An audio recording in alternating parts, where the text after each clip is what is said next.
Hello दोस्तों, मैं हूं अवनीश और हम लोग उत्तराखंड पुलिस अधिनियम 2007 को पढ़ रहे हैं। और इस दिशा में हम लोगों ने अभी तक अध्याय 6 तक कंप्लीट कर लिया है। आज अध्याय 7 के बारे में पढ़ेंगे और जो आज का वीडियो है यह बहुत ही इंपॉर्टेंट है परीक्षा की दृष्टि से, क्योंकि उत्तराखंड पुलिस अधिनियम में 2018 में संशोधन किया गया था और वह जो संशोधन है वो चैप्टर 8 जो है उससे संबंधित है। उसमें बहुत ही महत्वपूर्ण धाराओं को प्रतिस्थापित किया गया है और कुछ संशोधन किए गए हैं। तो आज हम इसी के बारे में पढ़ेंगे, लेकिन उसको पढ़ने से पहले हम चैप्टर 7 को पढ़ेंगे, जो कि बताता है चैप्टर 7 जो है वह सार्वजनिक व्यवस्था एवं आंतरिक सुरक्षा के संदर्भ में पुलिस व्यवस्था की बात करता है कि जो राज्य की सार्वजनिक व्यवस्था है और उसकी आंतरिक सुरक्षा के लिए पुलिस व्यवस्था का क्या नियम रहेगा, क्या उसके लिए रहेगा, उसके संबंध में यह बात करता है अध्याय 7। इसमें एक सबसे इंपॉर्टेंट बात यह है कि अध्याय 7 इस अधिनियम का सबसे छोटा अध्याय है, क्योंकि इसमें मात्र एक धारा है और वह धारा है धारा 62 सेक्शन 62। इसमें क्या बताया गया है? सेक्शन 62 में बताया गया है आंतरिक सुरक्षा योजनाएं। आंतरिक सुरक्षा योजनाएं राज्य की सार्वजनिक व्यवस्था और आंतरिक सुरक्षा के लिए एक आंतरिक सुरक्षा योजना का निर्माण किया जाएगा या बनाया जाएगा। जो इस प्रकार की योजना होती है तो ये इसका निर्माण कौन करता है, ये सब इस धारा में हम पढ़ेंगे। तो सबसे पहले धारा 62 में हम पढ़ते हैं कि इसका जो निर्माण होता है वो डीजीपी के द्वारा किया जाता है। इसका निर्माण डीजीपी के द्वारा किया जाता है, डायरेक्टर जनरल ऑफ पुलिस महानिदेशक के द्वारा इसका निर्माण, इस प्रकार की योजनाओं का निर्माण किया जाता है और ऐसा राज्य सरकार के अनुमोदन से किया जाता है। मतलब डीजीपी राज्य सरकार के अनुमोदन से आंतरिक सुरक्षा योजनाओं को बना सकता है। और यह तो राज्य के लिए होता है।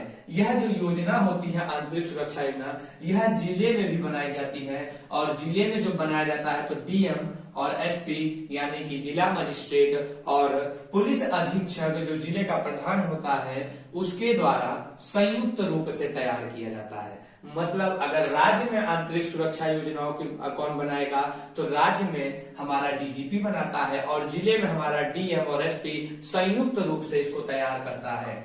ये हो गया। उसके बाद एक बात और इसमें इंपॉर्टेंट जाननी है धारा 62 में कि जो ये योजना बनती है आंतरिक सुरक्षा योजना, इस योजना का पुनरीक्षण या पुनर्विलोकन कितने अवधि के अंतर्गत हो जाना चाहिए। तो इस प्रकार की योजनाओं का जो पुनरीक्षण होगा या पुनर्विलोकन होगा कम से कम 3 वर्ष में एक बार जरूर होना चाहिए। मतलब 3 वर्ष में एक बार तो इन योजनाओं का पुनरीक्षण और पुनर्विलोकन होना ही चाहिए। तो अब हम अध्याय 8 को शुरू करने जा रहे हैं। अध्याय 8 में काफी संशोधन किए गए हैं। 2018 में जब उत्तराखंड पुलिस अधिनियम में संशोधन किया गया था उसके द्वारा काफी धाराओं को प्रतिस्थापित कर दिया गया और कुछ धाराएं जोड़ी भी गई हैं। तो आइए हम शुरू करते हैं अध्याय 8। अध्याय 8 धारा 63 से 76 के मध्य दिया गया है और अध्याय 8 में एक अतिरिक्त तंत्र की बात की गई है कि पुलिस की जवाबदेही के लिए एक अतिरिक्त तंत्र होगा। तो अगर क्वेश्चन में पूछा जाए कि पुलिस की जवाबदेही के लिए अतिरिक्त तंत्र का प्रावधान किस धारा में दिया गया है, धारा 63, धारा 64, धारा 65, धारा 66, तो आपको पता होना चाहिए अतिरिक्त जवाबदेही के लिए धारा 63 में प्रावधान दिया गया है। अब वो प्रावधान क्या दिए गए हैं वो नीचे पढ़ेंगे। ये कह रहा है कि राज्य की जो शिकायतें होंगी, पुलिस महकमे की जो शिकायतें होंगी उसको निवारण करने के लिए, उसको सुनने के लिए एक प्राधिकरण होगा। दो स्तर पर प्राधिकरण की बात किया गया है, एक राज्य स्तर पर प्राधिकरण,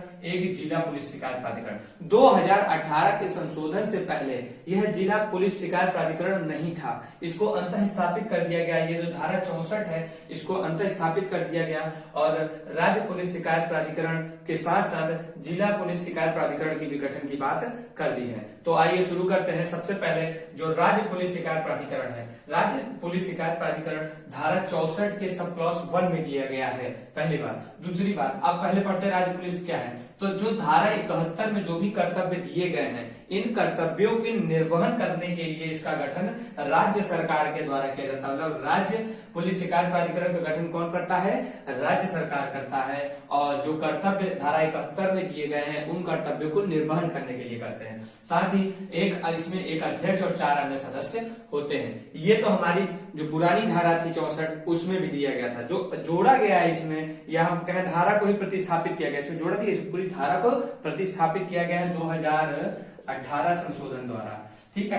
अब जिला पुलिस शिकायत प्राधिकरण की बात कर लिया है, इस संशोधन में प्रतिस्थापित करके इसको जोड़ दिया गया। जिला पुलिस शिकायत प्राधिकरण, मतलब जिले के स्तर पे भी एक पुलिस शिकायत का प्राधिकरण होगा। लेकिन यहाँ पे हम जानते हैं कि अगर जीएस की थोड़ी सी बात करें कि उत्तराखंड में 2 मंडल होते हैं, एक होता है कुमायूं मंडल और एक होता है गढ़वाल मंडल। तो यहाँ पे जो जिला पुलिस शिकायत प्राधिकरण की बात करता है, यह 2 मंडलों में स्थापित किया गया है। पहला एक कह रहा है कुमायूं मंडल के लिए। कुमायूं मंडल के लिए किस स्थान पर स्थापित किया गया है?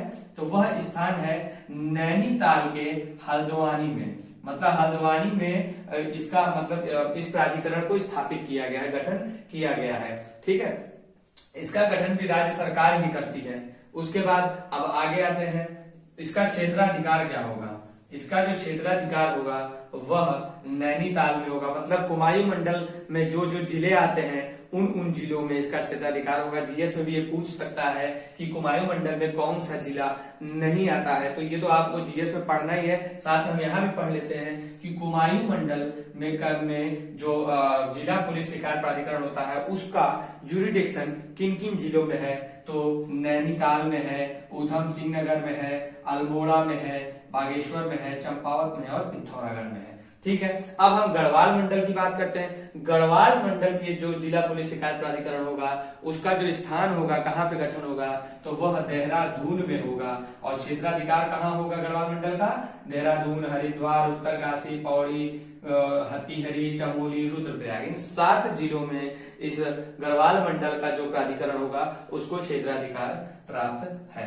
तो ये तो हो गया हमारा धारा 64, जिसमें राज्य पुलिस शिकायत प्राधिकरण और जिला पुलिस शिकायत प्राधिकरण के बारे में प्रावधानित किया गया है। अब इनकी संरचना की बात करें कि जिला पुलिस शिकायत प्राधिकरण की संरचना किस धारा में दी गई है और राज्य पुलिस शिकायत प्राधिकरण की संरचना किस में दी गई है, तो वो ये निम्न है। तो राज्य की जो संरचना है प्राधिकरण की वो धारा 65 में दी गई है और जो जिला की संरचना है प्राधिकरण की वो धारा 65A में।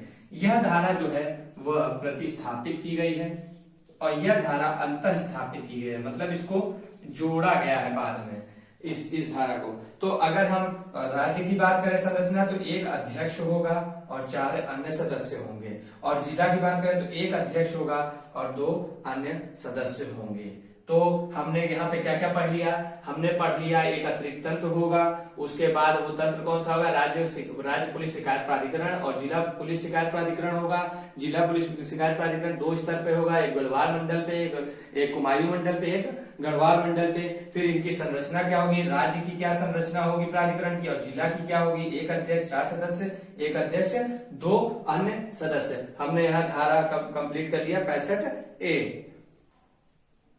तो अब हम धारा 66 पढ़ते हैं। इसके बाद धारा 66 जो बताता है वह सदस्यों के लिए अपात्रता की बात करता है, यानी कि डिस्क्वालिफिकेशन की बात करता है कि कब कोई सदस्य के रूप में इसका जो अध्यक्ष या सदस्य के रूप में इन प्राधिकरण का होने के लिए पात्र नहीं होगा।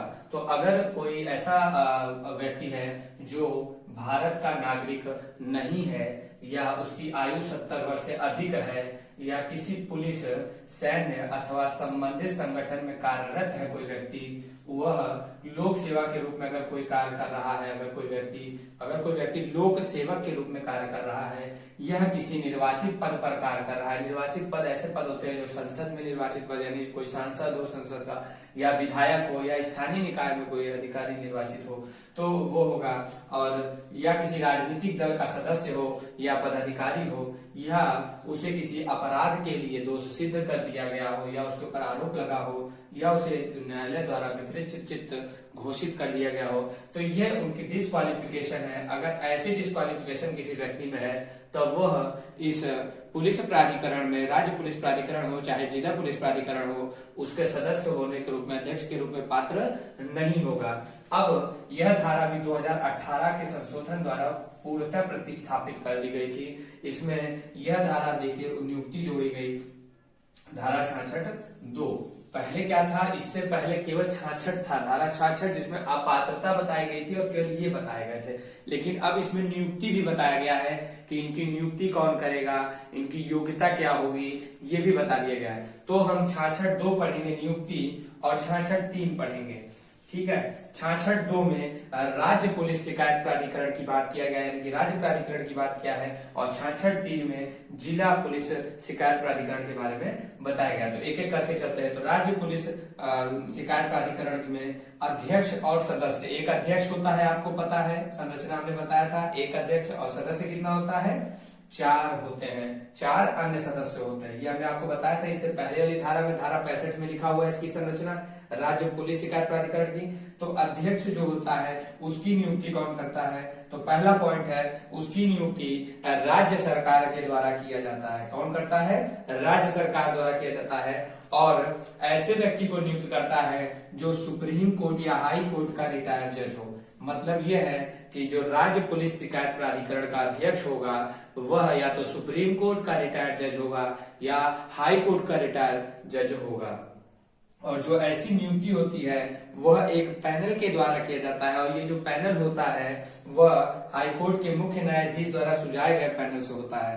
पैनल मतलब ये होता है कि हाई कोर्ट का जो मुख्य न्यायाधीश होता है, कुछ जो जिन नामों को दे देगा उन्हीं नामों के एक पैनल में से, उसी पैनल में से जिनमें वो नाम दिए गए हैं, उसी में से क्या करेगा, एक को अध्यक्ष चुना जाएगा। अब जो सदस्य होते हैं उनकी नियुक्ति भी राज्य सरकार करता है, अध्यक्ष और सदस्य दोनों नियुक्ति राज्य सरकार करता है। ठीक है, लेकिन जो अध्यक्ष होता है वह हाई कोर्ट का रिटायर्ड जज या सुप्रीम कोर्ट का रिटायर्ड जज होता है, जबकि जो सदस्य होता है वो किसी भी सेवानिवृत्त अधिकारी, जो भी सेवानिवृत्त अधिकारी होते हैं, चाहे वो किसी सिविल सर्वेंट के रूप में हो, या फिर कोई पुलिस अधिकारी हो जिसे सेवानिवृत्त कर दिया गया है, या किसी अन्य विभाग का अधिकारी जिसे सेवानिवृत्त कर दिया गया है, वे सभी सेवानिवृत्त अधिकारी जो होते हैं वह इसका सदस्य नियुक्त होने के लिए पात्र होते हैं। ये इसकी क्वालिफिकेशन है सदस्य की। ठीक है, क्या है क्वालिफिकेशन? क्वालिफिकेशन है कि जो व्यक्ति, मतलब कोई भी ऐसा सेवानिवृत्त अधिकारी जो सिविल सर्वेंट रहा हो या पुलिस अधिकारी रहा हो या अन्य विभाग का कोई अधिकारी हो, तो वह इसका सदस्य नियुक्त होने के लिए एलिजिबल होते हैं। अब इसकी जो नियुक्ति होगी वह एक पैनल द्वारा की जाएगी, और ये पैनल में जो सुझाव कौन कौन देगा, राज्य मानव अधिकार, लोकायुक्त और राज्य लोक सेवा आयोग। समझिएगा, मतलब देखिए यहाँ पे ये जो अध्यक्ष है, इसको समझिए, इसको थोड़ा सा, अध्यक्ष की नियुक्ति जो करता है वह हाई कोर्ट के जो मुख्य न्यायाधीश होते हैं, मुख्य न्यायाधीश, उनके द्वारा जो सुझाया जाता, उनके द्वारा सुझाव दिया जाता, सुझाया गया पैनल, जो इन्होंने एक पैनल सुझाया उस पैनल में से किया जाएगा अध्यक्ष की नियुक्ति। किसके द्वारा सुझाया गया पैनल में से किया जाएगा, हाई कोर्ट के। लेकिन जो सदस्य की नियुक्ति होगी वह एक ऐसे पैनल से की जाएगी उनकी नियुक्ति जो किसके द्वारा सुझाया गया हो, 3 लोगों के द्वारा सुझाया गया हो। कौन कौन? सबसे पहला होगा राज्य मानव अधिकार आयोग, राज्य लोक सेवा आयोग, यानी कि राज्य का पीएससी जो होता है लोक सेवा आयोग, या लोकायुक्त।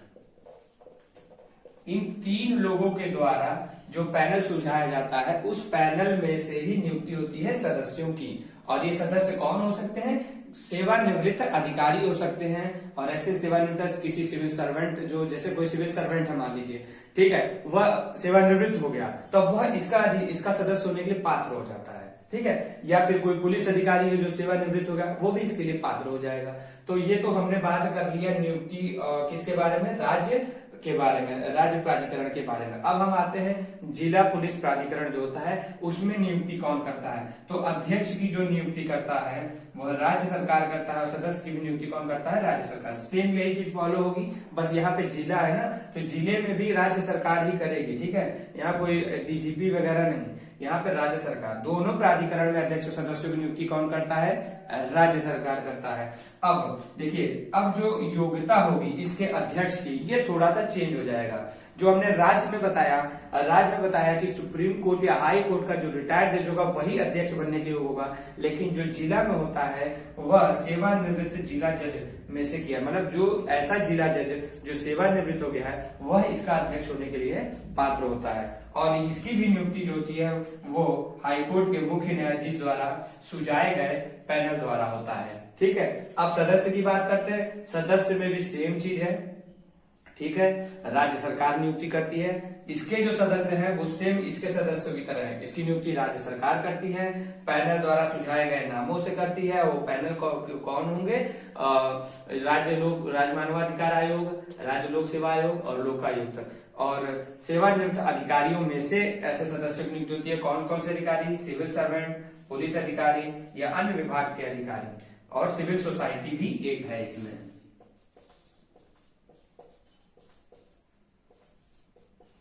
Civil society.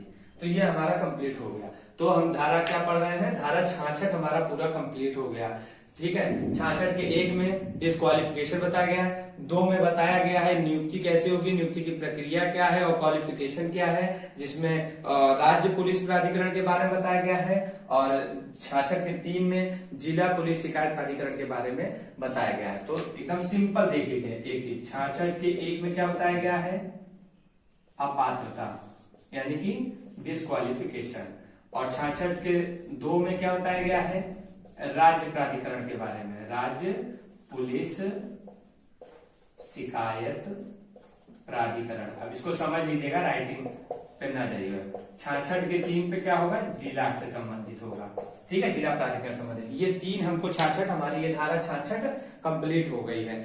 अध्याय 8 ज्यादा लंबा हो रहा है, अगर इसको एक ही वीडियो में करेंगे तो काफी लंबी वीडियो बन जाएगी, इसलिए आप लोग को असुविधा ना हो, इसलिए अध्याय 8 को हम 2 पार्ट में बांट दे रहे हैं। अभी हमने धारा 66 तक कंप्लीट कर लिया है, इसके बाद जो नेक्स्ट वीडियो हम डालेंगे उसमें हम 67 से लेकर पूरा इसको 76 तक इसका कंप्लीट कराएंगे, 67 से 76 तक का कंप्लीट करा के ये अध्याय खत्म करेंगे।